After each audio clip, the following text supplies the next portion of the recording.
Hallelujah, praise the Lord. ஆண்டவராகிய இயேசு கிறிஸ்து நாமத்தினால உங்களை வாழ்த்துகிறேன். கர்த்தர் உங்களை ஆசீர்வதிப்பாராக. இன்று நல்மை பணி சத்தம் சங்கீதத்தின் புஸ்தகம் 27ஆம் அதிகாரம் 2-3 வசனங்களை வாசிக்கிறேன்.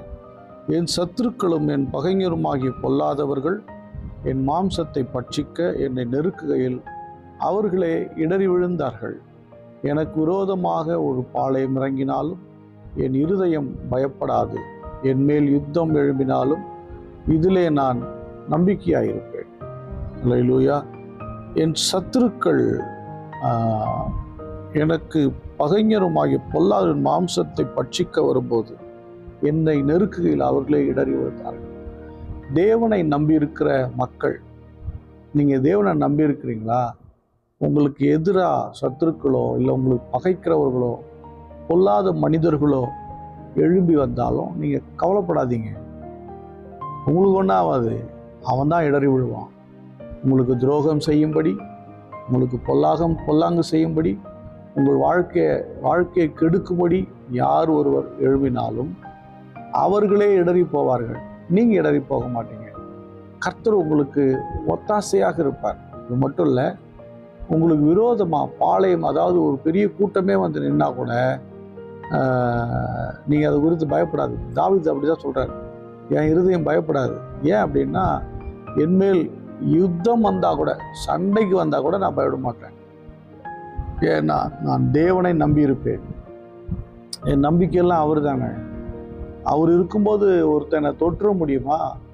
எனக்கு பொல்லாப்பு செஞ்சிட முடியுமா? எனக்கு துரோகம் பண்ணிட முடியுமா? எனக்கு துரோகம் நடந்துருமா?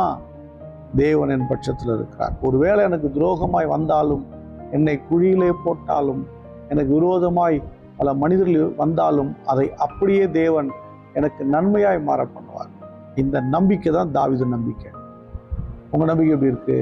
எனக்கு அன்பானவர்களே, தேவனை நம்புங்கள். சத்ரு ஒன்றும் பண்ண முடியாது, பொல்லாத ஒன்றும் பண்ண முடியாது, உங்களுக்கு எதிராக செயல்படுற ஒன்றும் பண்ண முடியாது. அவன் தான் இடறி விழுவான். நீங்கள் தேவன் மேல் நீங்கள் பயப்படாதீங்க. தேவன் மேல் நம்பிக்கையாக இருங்க. ஒருபோதும் நீங்கள் கவிழ்ந்து போக மாட்டீங்க. பார்க்கும்போது கவிழ்ந்த மாதிரி தான் தெரியும், ஆனால் தேவனுடைய பிள்ளைகள் கவிழ்ந்து போவதில்லை. கர்த்தர் தலை நிமிர்ந்து இருக்க பண்ணுவார், கூடவே இருப்பார்.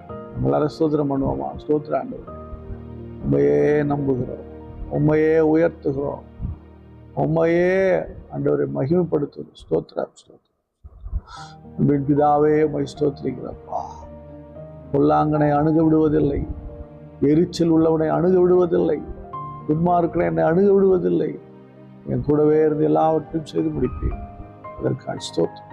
அவர்களுடைய பிள்ளைகளை ஆசீர்வதி, வாழ்க்கையில் மாற்றங்களை தார். இயேசு கிறிஸ்துவின் நாமத்தால் ஜெபிக்கிறேன், ஜீவனுள்ள நல்ல பிதாவே. ஆமென்.